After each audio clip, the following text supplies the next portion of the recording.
ce film ne va pas parler de Molière ou de Racine ou de Feydeau. Il va parler de vous, de nous, de cette histoire personnelle qui est la nôtre et dont nous sommes souvent l'acteur aveugle. C'est la thèse de Freud et de Lacan, avec laquelle vous ne serez peut-être pas d'accord. Notre vie est un théâtre où ce qui se donne à voir et à entendre n'est pas la vérité. Comme si la scène sur laquelle nous passons notre vie, la scène sur laquelle nous grandissons, sur laquelle nous apprenons à aimer, à travailler, à rire, à souffrir aussi, comme si cette scène avait des coulisses dissimulées, bien cachées. Ces coulisses, pour devenir psychanalyste, ce que je suis aujourd'hui, il faut obligatoirement aller y faire un tour, souvent longtemps. Pour ma part, je suis resté en analyse pendant plus de 8 ans. J'étais en l'air, j'avais à peine dépassé la vingtaine et pas vraiment le choix. Eh bien voilà, si j'ai fait ce film, c'est pour expliquer pourquoi, un beau jour, on prend la curieuse décision d'aller voir l'envers de son propre décor.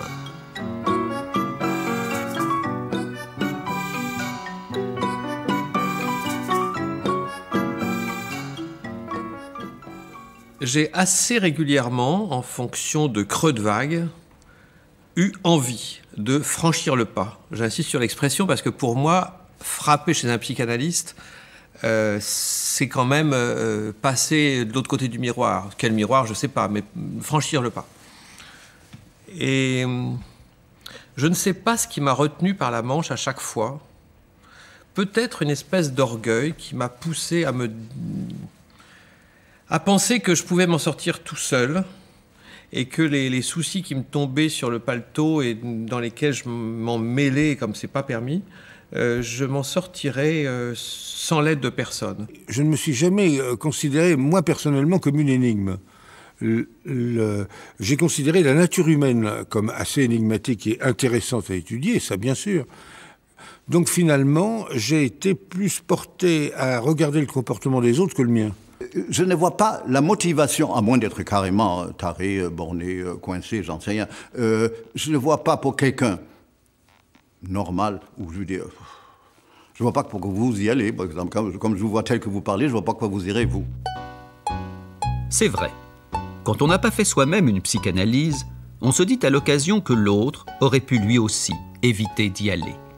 D'ailleurs, à ceux qui prennent rendez-vous pour la première fois avec un psychanalyste, la psychanalyse apparaît-elle comme une évidence? Est-ce qu'on se décide à aller visiter les coulisses de son destin comme si l'aventure allait de soi? La réponse est non. Pour ce documentaire, j'ai rencontré pas moins de 16 analysants. La plupart d'entre eux, avant de franchir le pas de leur première séance, avant de se risquer sur l'autre scène, pour reprendre l'expression de Freud, la plupart d'entre eux avaient des réticences et même des craintes.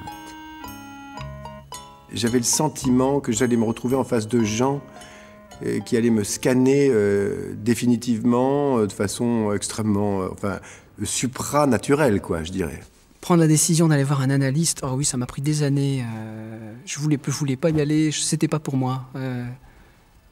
Pour moi, l'analyse, c'était pour Woody Allen ou pour Jacques Messrine, n'étant ni l'un ni l'autre, ça n'avait pas de place pour moi.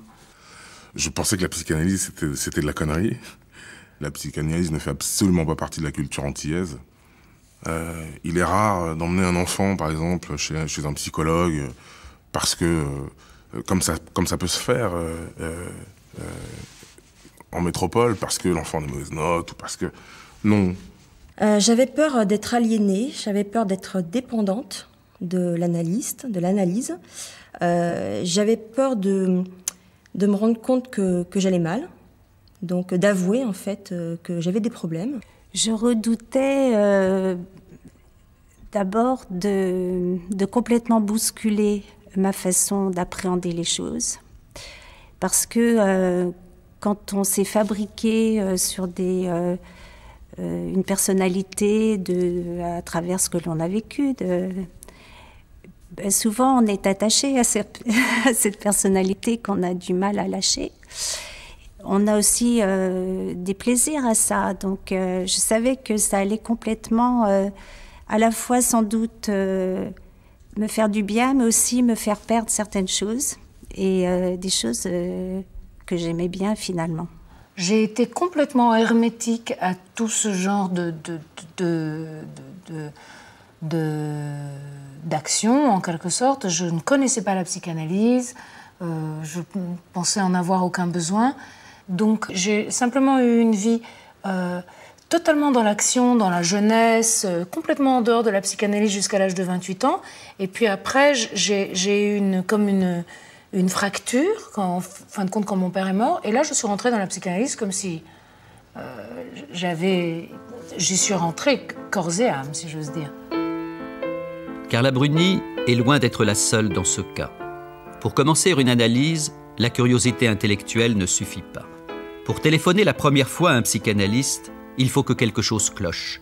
Il faut par exemple se lever un matin et se surprendre à penser « Mais quelle est donc cette vie qui est la mienne et dans laquelle je ne me reconnais pas ? Cette vie qui ne semble répondre à aucune de mes envies, à aucune de mes aspirations. » Je me suis dit, j'ai 40 ans, ça suffit. Je suis endetté, je n'ai pas d'enfant, il y a un truc qui n'est pas normal. Ce qui m'a amené à l'analyse, c'est de la répétition.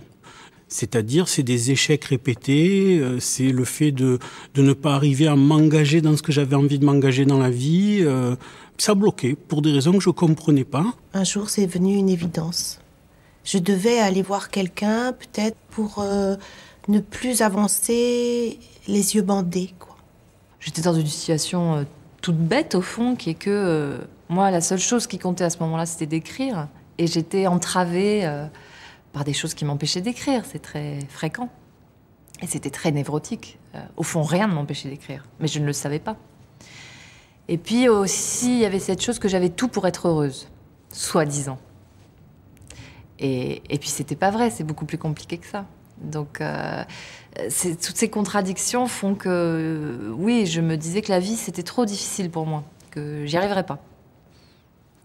Et heureusement, j'ai trouvé cet échappatoire-là, qui est devenu beaucoup plus qu'une échappatoire. C'était au contraire une rentrée dans la vie. C'était faire l'effort de vivre, voilà. Il y avait aussi une espèce de paresse à vivre, qui est en fait une des formes de la dépression.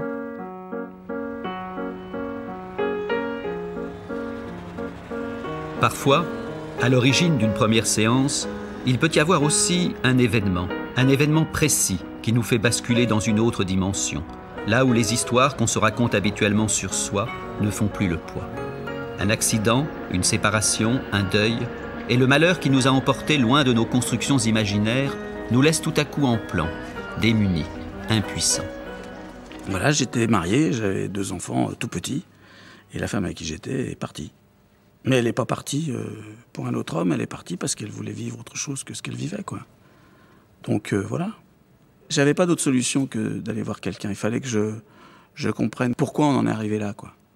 À un moment donné, c'est jamais gratuit, quoi, quand les choses se passent. Je me suis mariée à 20 ans et à 20 ans et quelques mois, on m'a dit que mon mari était atteint d'un cancer et qu'il en avait pour 1 an ou 2 à vivre maximum. Et donc, évidemment, c'est un très grand choc. Et là, le pire avec la maladie, c'est que la maladie inverse les rôles. Le fort, et en l'état des choses, c'était mon mari, devient le faible. Et la faible, c'était moi. Je devais devenir forte pour 2, faire comme si la vie était belle, puisqu'on avait décidé avec le professeur Jean Bernard de ne pas lui dire la vérité. Et c'était très lourd à porter, donc j'avais besoin d'être aidée. Et puis, dans la course effrénée de leur existence, nombreux sont ceux qui envisagent de commencer une psychanalyse parce qu'ils sont confrontés à ce que les psychanalystes ont coutume d'appeler un symptôme. Quelque chose qui non seulement les agite, les angoisse, les interroge, mais encore insiste, comme si c'était l'effet d'un désir énigmatique, venu d'ailleurs, le désir de cet autre que Lacan écrivait avec une majuscule pour en souligner l'étrangeté. Je pense que j'allais mal depuis un moment, mais je ne me rendais pas réellement compte. C'est-à-dire que je suis quelqu'un d'assez vif, hein, qui aime faire des choses, qui aime bouger, et en fait, ces envies de faire des choses diminuaient jusqu'au jour où je me suis réveillée vraiment, littéralement, j'ai ouvert les yeux un matin, j'ai regardé le plafond, et je ne savais plus pourquoi je me réveillais, quelle raison j'avais de me lever, quelle raison j'avais même de dormir. Je me doutais que j'allais pas très bien, mais je me doutais pas que j'allais pas bien à ce point-là. Lorsque j'étais dans la rue, J'avais le sentiment, si vous voulez, de perdre connaissance, d'être complètement étrangère à tout ce qui s'animait autour de moi. Et la moindre chose me faisait très très peur. Les gens me faisaient peur et j'avais comme un sentiment de paralysie, quelque chose qui m'attrapait, qui me figeait au sol et qui m'empêchait d'avancer. Mais comment trouver un psychanalyste? Comment savoir qui est le bon, qui saura écouter votre demande et vous aider à tirer au clair votre inconscient? Il y a quelques années, l'école de la cause freudienne à laquelle j'appartiens eut l'idée d'ouvrir à Paris, rue de Chabrol, un centre de consultation psychanalytique. Dans ce centre absolument gratuit, des psychanalystes viennent recevoir chaque semaine des patients, sans être même payés. Le tout venant, à la recherche d'une première séance, est ainsi accueilli pendant plusieurs mois, aussi bien les adultes que les adolescents à partir de 12 ans, ou les enfants, parfois tout petits, et qu'accompagnent leurs parents.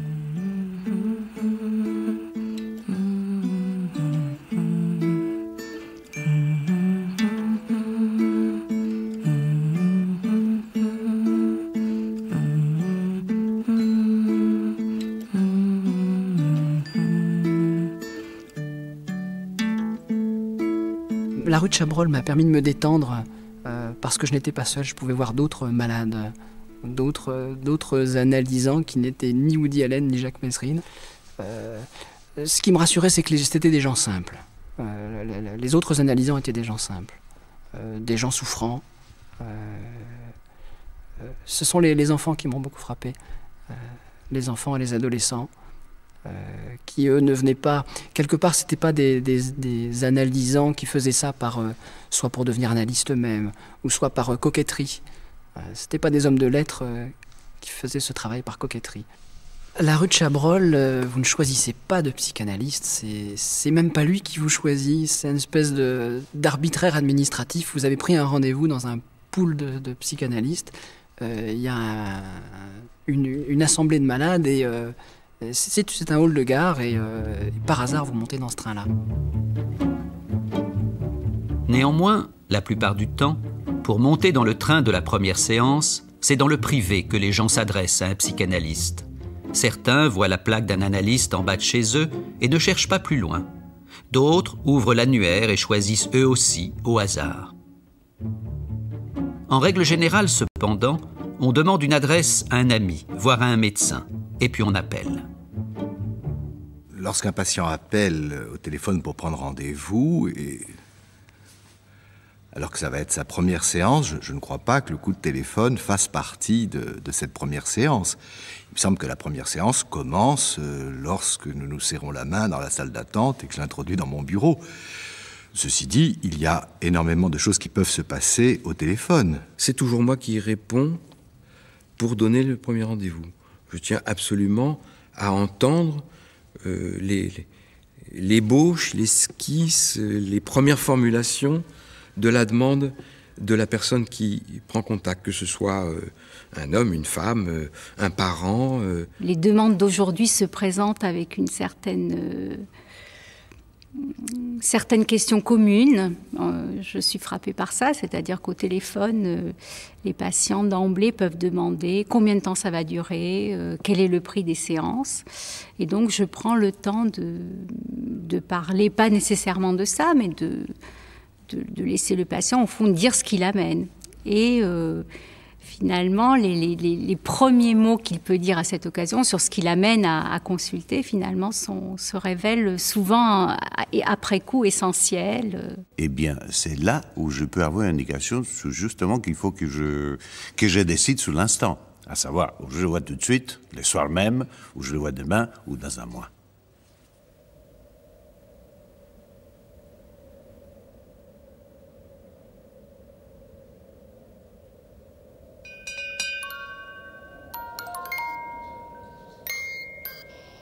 Parce qu'il fut le premier, le cabinet de Freud continue de marquer les esprits.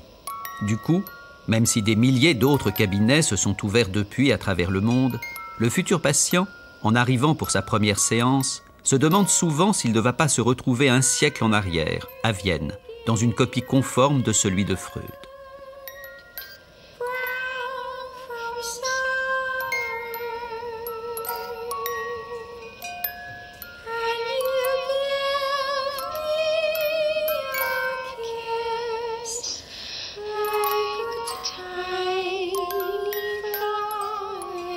Sur ce que devrait être le cabinet d'un psychanalyste du XXIe siècle, Karl Lagerfeld, lui, a 3 idées parfaitement claires. Je pense que ça doit être assez dépouillé. Il ne faut pas que ça soit trop fatras, hein. Assez minimaliste. Hein. Il faut faire le vide pour être entièrement disponible. Pas de trucs au mur, pas de tableaux, rien qui accroche l'imagination et qui dévie de ce que la malheureuse personne sur le divan a dans sa tête. Il faut une belle lumière. La lumière, c'est la chose la plus importante. Pas forcément blanc, peut-être un gris perle au mieux, quelque chose d'apaisant, puisqu'il faut qu'il se relaxe et qu'il déballe. Donc, il faut qu'il se sente quand même en confiance, mais que ça ne tourne pas non plus à la confidence d'hebdomadaires féminins. Vous voyez. Quand on reste assis, on doit écouter souvent des propos quand même qui ne doivent pas être très passionnants, parce qu'il y a beaucoup de gens aussi un peu nuls, un peu ennuyeux. Ils analysent pas que des cas passionnants. Et ça serait un bon exercice de les analyses debout, parce qu'ils seraient plus agressifs, plus forts, moins ramollis. Quand je suis rentré dans son bureau la première fois, c'était pas du tout organisé. C'était d'abord, il avait beaucoup de retard. Ensuite, il savait plus dans quelle heure étaient ses rendez-vous. Ensuite, dans la pièce où il y avait le divan, il y avait des papiers dans tous les sens. Lui-même, dans son look, il est un peu lunaire. Mais je suis arrivé sur une autre planète un peu pour moi, et une planète très très loin de ma rigueur à l'époque, sans aucune insouciance, une rigueur un peu trop contraignante. Donc ma contrainte confrontée à sa liberté, ça fait l'alchimie en fait. Il y a un analyste qui fut un temps célèbre en Argentine qui recevait dans un décor de laboratoire, toujours habillé avec la même blouse blanche. N'est-ce pas ? Il avait une idée comme ça que la psychanalyse devait démontrer qu'elle était scientifique, donc il fallait absolument rien faire varier du dispositif. C'est pas du tout mon cas, je dois le dire, dans mon propre cabinet, même s'il y a quand même des tableaux qui restent en place, ou des tapis, mais il y a quand même beaucoup d'objets qui bougent, ne serait-ce que parce que je reçois aussi des enfants et que touche un petit peu à tout.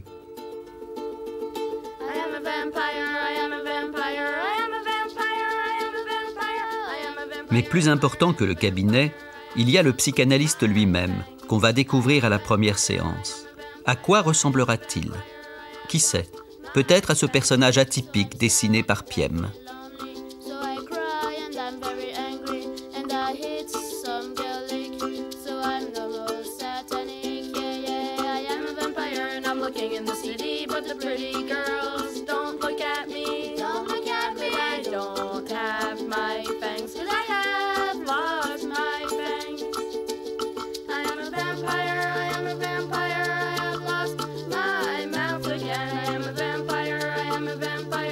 En tout cas, plus souvent qu'on ne l'imagine, la première séance peut être aussi la dernière, quand d'emblée, la rencontre ne se révèle pas concluante. J'avais une amie qui était psychanalyste. Elle m'avait dit, écoute, tu vas, sa poignée de main, son regard, l'endroit où tu t'assieds, quoi que ce soit, il y a un truc qui te déplaît, tu vas ailleurs. Si t'es pas bien, tu vas ailleurs. Je n'avais absolument rien à lui dire. Et je me demandais ce que je fichais là. Comme on dit, il n'y a pas du tout eu de transfert. Et je voulais m'en aller et il fallait bien que je lui dise quelque chose. Et donc je lui ai dit que j'étais très embêtée parce que je me rongeais les ongles. Alors que j'étais au bord du suicide quand même. Et elle a pris ça très très au sérieux. Elle n'a pas entendu ma demande au fond. Et elle m'a dit qu'en 6 mois de psychothérapie, on se débarrassait très facilement de cette onychophagie. J'ai appris un mot. Et je lui ai dit au revoir, madame, et je ne l'ai jamais revue. Je me souviens d'une expérience. Je rencontre un homme et rien ne se passe vraiment. Moi, je me dis, je vais peut-être le revoir. Et c'est lui qui me rappelle en disant, alors, vous revenez quand ? Vous revenez... Oh là là, et je ne suis plus jamais retourné. J'ai dit, lui, c'est pas un pro. C'était pas possible, quoi. Il pouvait pas. Je me suis dit, est-ce que c'est pour que je lui fasse des sketchs ? Est-ce qu'il est homosexuel ? Est-ce qu'il est amoureux de moi ? Enfin, ça a été absolument rédhibitoire. Ça a été terminé immédiatement et je ne l'ai plus jamais revu. Il y avait comme une indifférence et un petit peu un vague ennui. et de part et d'autre, hein, peut-être. Mais c'était le contraire de la première consultation avec la personne, le psychanalyste avec lequel je fais mon analyse depuis. C'était le contraire. La première consultation avec ce psychanalyste a été incandescente. Et les deux autres premières consultations ont été un peu mornes. Donc, le problème, c'est pas la parole, c'est pas le symbole, c'est qu'il faut qu'ils soient ensemble pour que ça marche, pour que ça prenne. Et ça a quand même quelque chose à voir avec le cœur qui bat aussi. Donc, en quelque sorte, c'était plat. À ces rendez-vous décevants, dont on se dit tout de suite qu'ils ne sont pas les bons, s'opposent donc les premières séances inaugurales, les vraies, celles qui marquent le début de la psychanalyse proprement dite.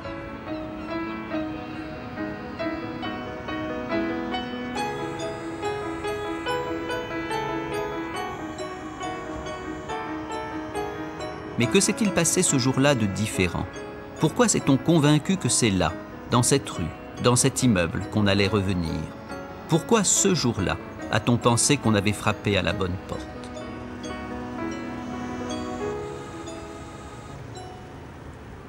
Alors, d'abord, c'est une femme qui est gentille, qui a une énergie gentille. C'est pas d'une gentillesse... c'est pas une gentillesse molle ou que je sens, parce que moi, je sens. Je sens quand c'est un peu falsifié. Mais voilà, c'est pas une gentillesse mondaine ou clinique. C'est une gentillesse tout court, voilà. Et puis, une énergie. C'est quelqu'un qui dit « Bonjour, ça va ?» Et alors, ça va sans dire « Bonjour ». Eh ben on y va. Elle est toujours oppressée. Puis il y a un casque de moto à l'entrée. Ça peut paraître très con, mais il y a un casque de moto à l'entrée et dans son bureau, un éternel très vilain, mais à la force d'être très vilain, très beau, un bouquet en fausse rose blanche. Non mais ça va savoir pourquoi ça me touche. Je sais pas quoi. En tout cas, je me sens bien. Alors, qu'est-ce qui va pas?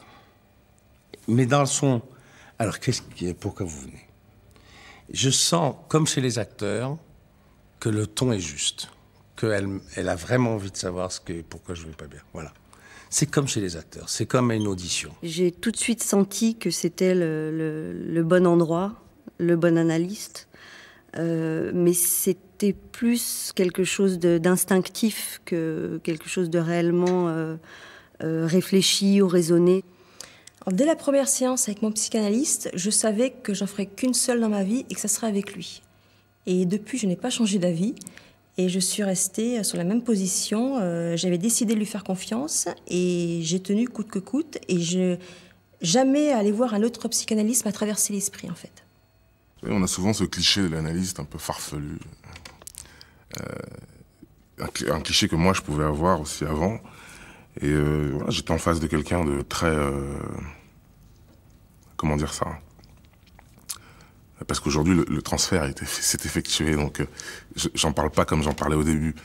Mais non, je me suis retrouvé en face de quelqu'un d'intelligent, de pertinent. Ce qui m'a fait penser que c'était le bon analyste, c'est que d'abord j'ai baissé les yeux tout de suite, qu'il avait 20 minutes de retard et que c'est moi qui me suis excusé.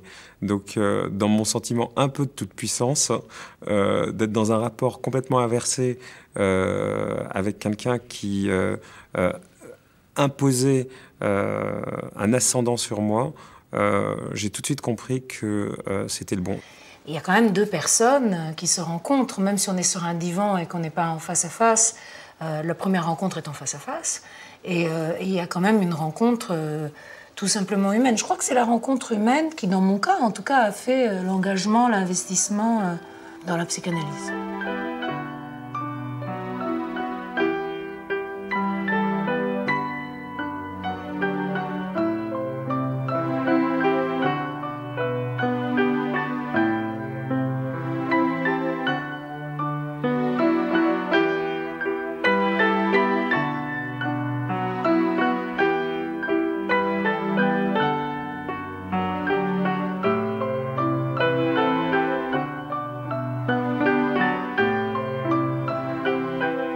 Ça s'est absolument pas passé comme je l'imaginais, puisque le jour où j'ai pris rendez-vous, j'étais totalement aphone, ce qui m'était strictement jamais arrivé de ma vie.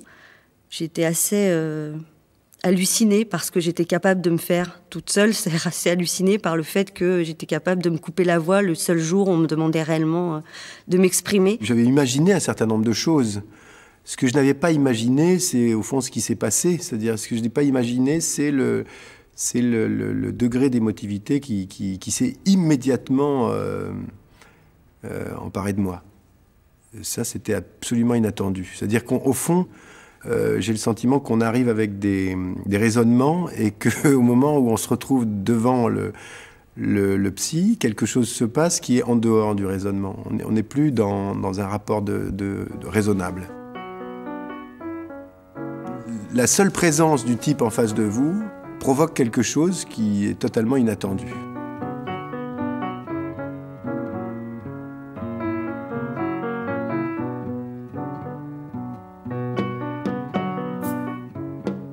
Nous sommes assis face à face et là il m'a demandé de me présenter et je lui ai donné mon nom et celui de mes 2 enfants.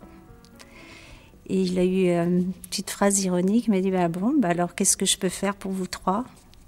Et là j'ai réalisé que j'avais pour habitude de me présenter avec mes enfants et donc ça m'a gênée. J'ai eu honte un peu parce que j'ai senti qu'il me perçait à jour très vite et ça m'a dérangé un peu pour la première fois.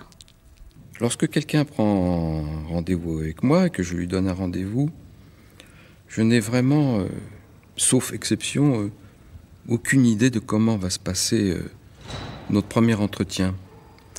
Et en dehors d'une phrase d'accueil, je ne sais absolument pas à l'avance si je vais poser beaucoup de questions, si je vais être silencieux, si je vais poser des questions incisives ou évasives.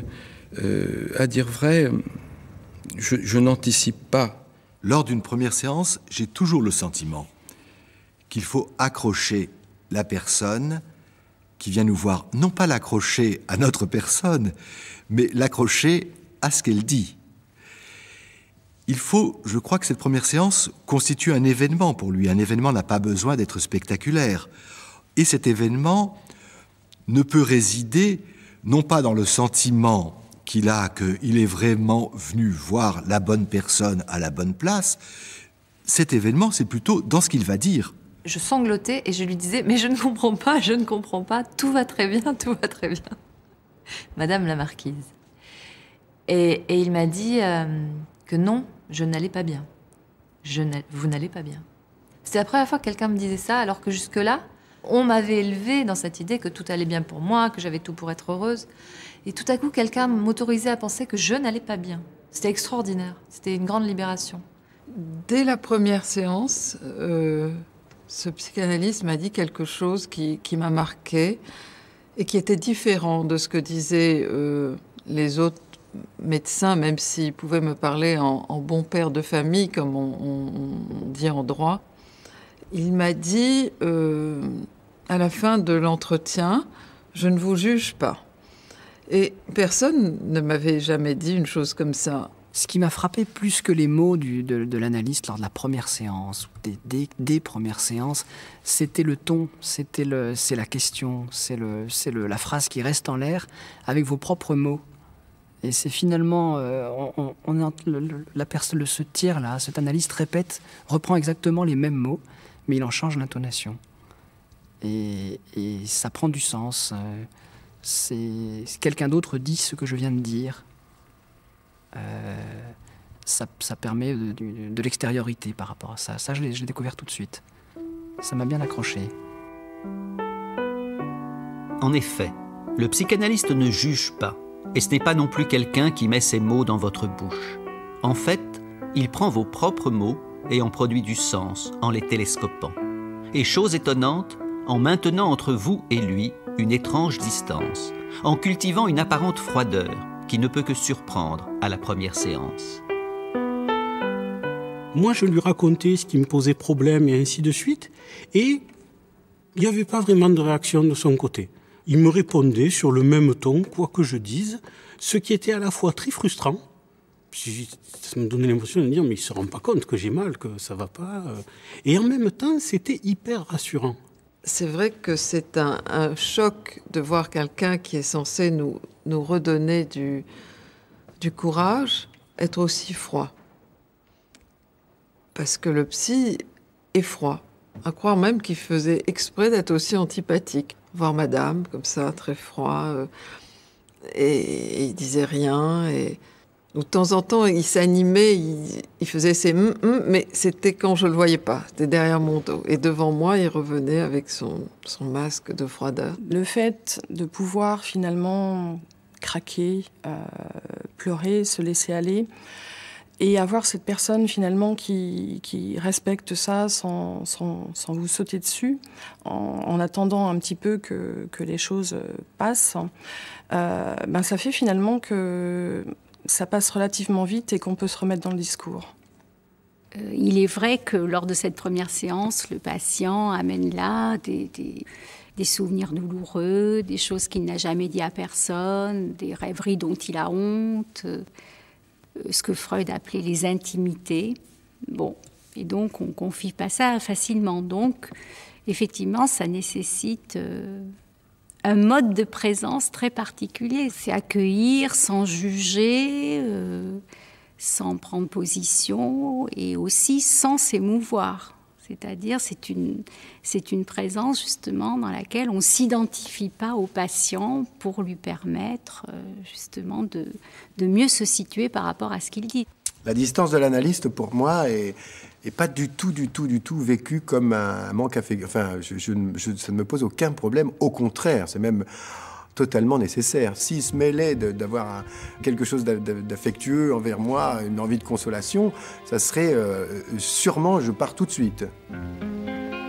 Cette impassibilité attentive, que Freud appelait plutôt la neutralité bienveillante, et qui surprend tant lors de la première séance, Patrice Lecomte a essayé de la saisir dans Confidences trop intimes, dont Catherine Cabrol a photographié le tournage. Je pense que la psychanalyse est cinématographique, même dans son économie d'action, c'est le moins qu'on puisse dire, pour une raison très simple. C'est que la psychanalyse, il y a, surtout dans la première séance, puis dans les séances qui suivent, il y a des enjeux émotionnels qui sont si forts que pour aller capturer ces moments de trouble, ces vertiges, ces flottements éventuels ou ces abandons, il y a vraiment que la caméra pour faire ça, pour être au plus près des regards, des vibrations, des frémissements, de tout ce qui se trame, quoi, qui peut être très ténu, quoi. Et le cinéma est merveilleux pour ça. Mais justement, dans ce contexte où se mêle le trouble à l'abandon, on imagine que les paroles du psychanalyste sont rares, et cela inquiète celui qui ne s'y est jamais frotté. Si je devais aller voir un psy, et donc si je devais affronter cette première séance, j'aurais trop peur, moi qui suis par ailleurs assez volontiers bavard, j'aurais trop peur d'être désemparé et de lui dire « Vous voulez que je vous raconte quoi ?» Et il ne me répondrait pas. C'est vrai que bien souvent, les personnes qui n'ont pas encore fait une analyse se demandent s'ils vont avoir affaire à un mur ou pas. Et il y a quand même cette idée qui circule qu'ils vont plutôt avoir affaire à quelqu'un de silencieux. Je peux en parler à titre personnel. Je n'ai jamais été silencieux par système. C'est vraiment quelque chose qui non seulement varie d'ailleurs avec chaque analysant, bien évidemment, mais qui varie avec chaque moment de sa cure. Il y a des moments où on est particulièrement silencieux, de manière, au fond, presque stéréotypée, et d'autres moments où on intervient beaucoup. C'est un silence qui est habité. C'est pas un silence sans parole. C'est pas un silence sans geste. C'est pas un silence sans mouvement du corps, de mon corps dans la séance. Donc, les silences, c'est quelque chose qui offre toujours un lieu au sujet qui parle d'inscription. j'apprends finalement à décrypter ces silences et les silences sont aussi importants que les paroles. Elles mettent en scène, les silences mettent en scène les paroles, donc les paroles sont assez rares, mais toutes comptent. Dans les moments où elle faisait comme ça, cette femme que je vois encore parfois, oui, mais alors, et que d'un seul coup elle taisait, c'est là où je sentais que que la marmite bouillait, enfin que la cuisine se faisait, que quelque chose d'incroyable se soulevait en moi. Et le silence, c'est merveilleux, c'est ce qu'il y a de plus beau. Le silence du psychanalyste n'est pas la seule idée fausse qu'a engendré la découverte freudienne. Pour beaucoup, l'affaire est entendue, la psychanalyse, c'est bien évidemment cher, très cher même. L'argument du psychanalyste, c'est oui, les séances sont chères, mais elles sont chères parce que ça fait partie du traitement. Bon, c'est formidable. C'est fantastique. C'est une trouvaille. Ça, alors là, c'est là où je me suis dit, c'est quand même astucieux. C'est par rapport à la compréhension d'une grosse partie des éléments de la nature humaine, c'est vraiment intéressant. Le goût du paraître, le goût du cher, le goût des trucs comme ça, oui, je trouve ça astucieux, quoi. Pour ce qui est de la question de l'argent, je trouve qu'il est normal de payer, même cher, voire très cher, un psy, pour les mêmes raisons que on ne joue pas au casino avec des allumettes. Si on joue au poker entre amis en disant on intéresse la partie avec des Smarties, on va beaucoup moins s'amuser que si on intéresse la partie avec de l'argent. Et j'ai tendance à penser que chez un psy, on doit intéresser la partie. En matière d'argent, je suis intraitable, écrivait en effet Freud. Mais la réalité du prix de la psychanalyse n'en est pas moins bien différente de ce qu'on raconte souvent à tort. Lorsque j'ai commencé mon analyse, j'étais chômeur, je gagnais presque rien. Et effectivement, je me demandais si j'allais pouvoir faire une analyse. D'abord, j'ai choisi un analyste qui était aussi psychiatre pour pouvoir bénéficier de la sécurité sociale. Et lorsque je lui ai téléphoné pour prendre mon premier rendez-vous, c'est la première chose dont j'y ai parlé. Je lui ai demandé comment ça allait se passer de ce côté-là.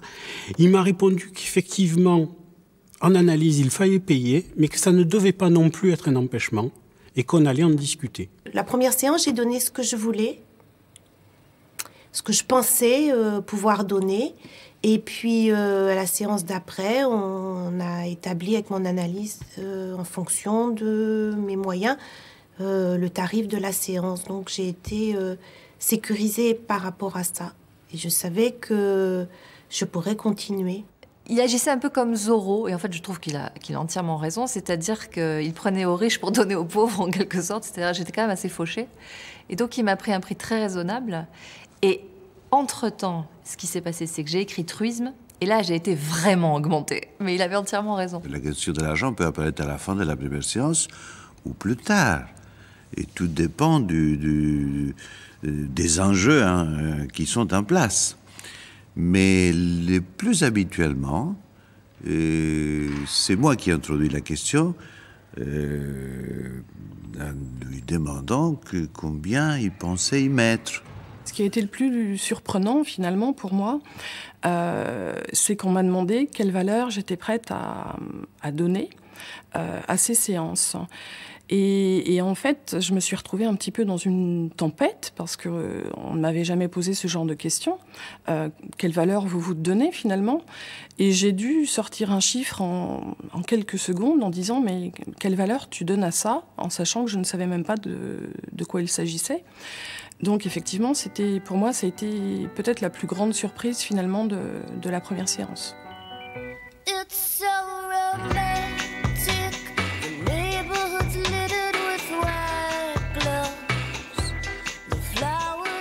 Et puis, il y a le divan, le fameux divan tel que Patrick Altman l'a par exemple photographié sous toutes ses coutures dans son livre sur les cabinets de psychanalystes.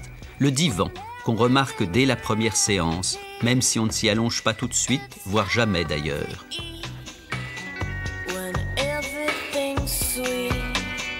Je ne me suis jamais allongé sur le divan, je ne dis pas que je m'allongerai jamais sur le divan. Pour moi, c'est tout à fait une possibilité. Je pense que c'est une autre approche que celle que j'ai pu avoir jusqu'à présent. Jusqu'à présent,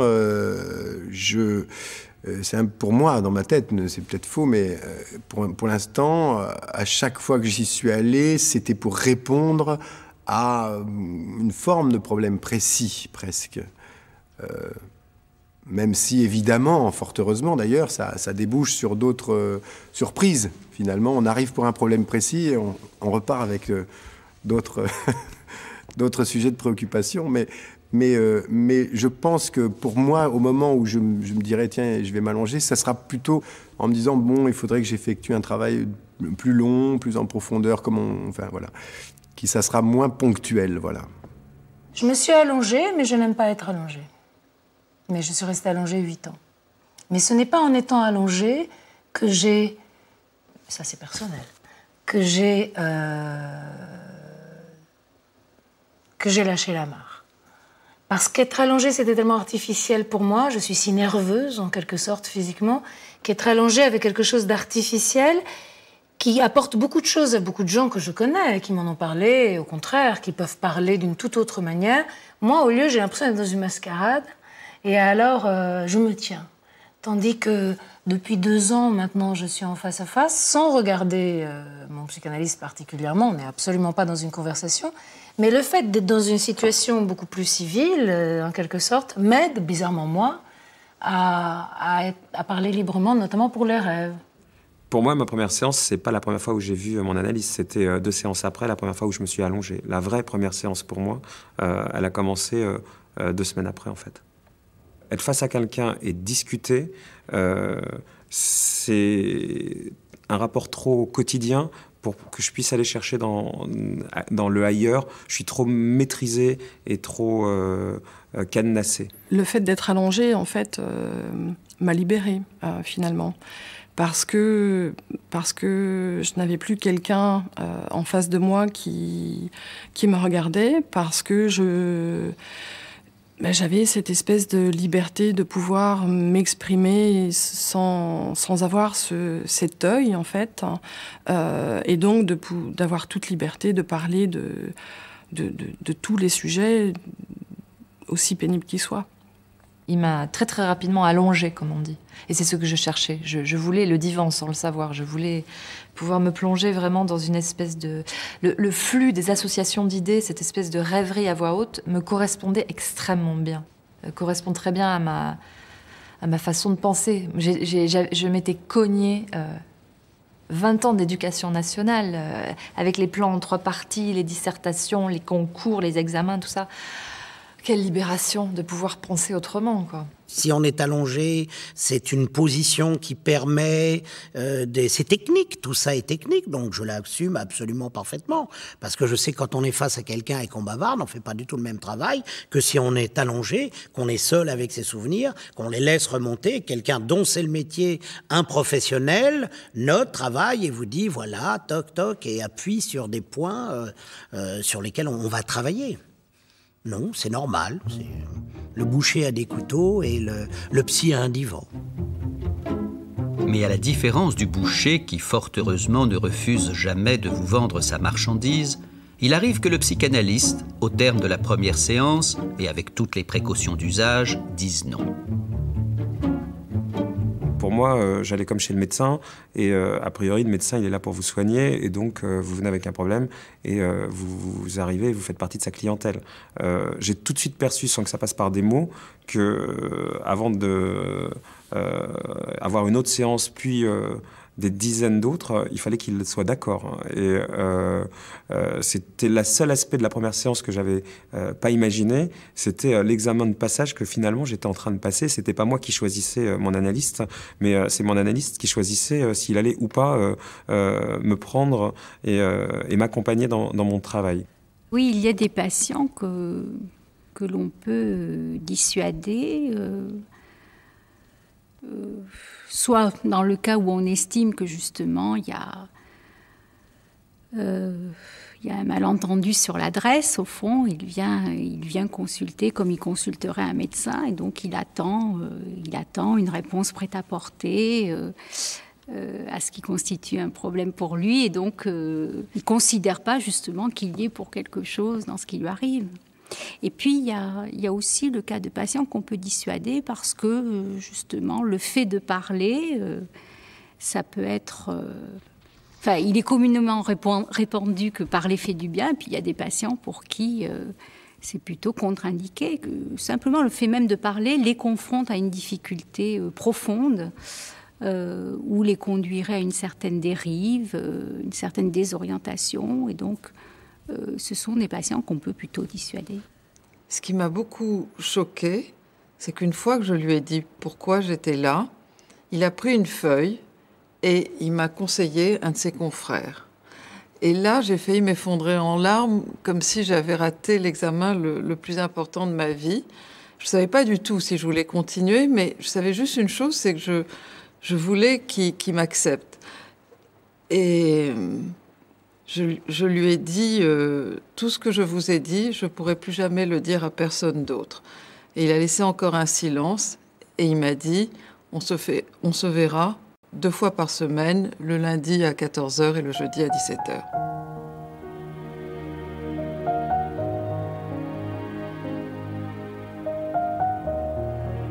Deux fois par semaine, ou une fois, ou 3.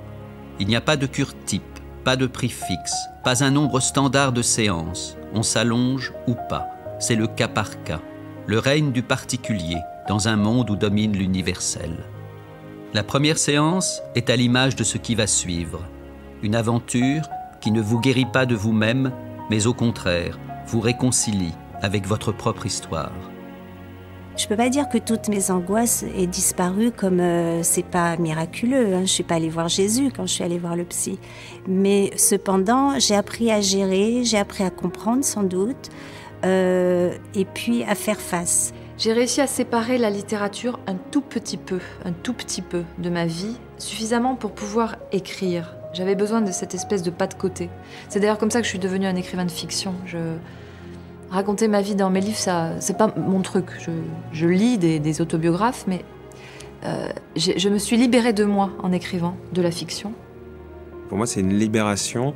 Et aujourd'hui, ou en partie, puisque j'ai encore du chemin, mais je suis libéré de contraintes qui n'étaient pas les miennes. La psychanalyse n'a rien changé fondamentalement chez moi. Je suis toujours la même personne. Mes centres d'intérêt globalement sont les mêmes. La grosse différence, c'est que je me suis lancé. C'est-à-dire que ce que j'avais envie dans la vie, j'ai essayé de le réaliser.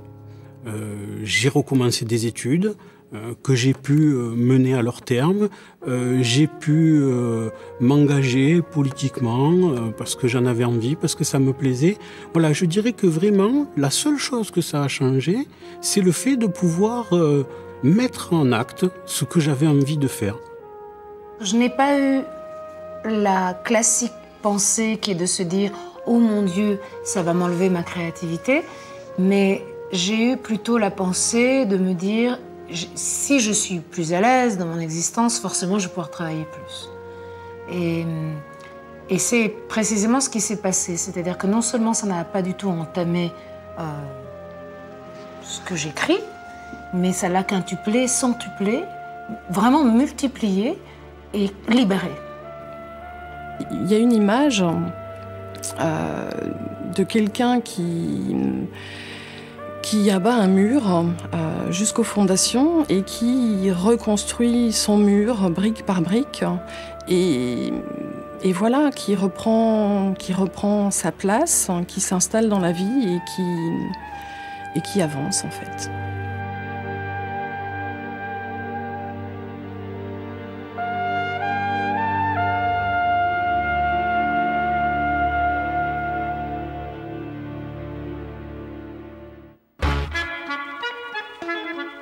Non, attendez, arrêtez un instant le générique. Qu'est-ce qui se passe, Patrice? Il y a quelque chose qui ne va pas?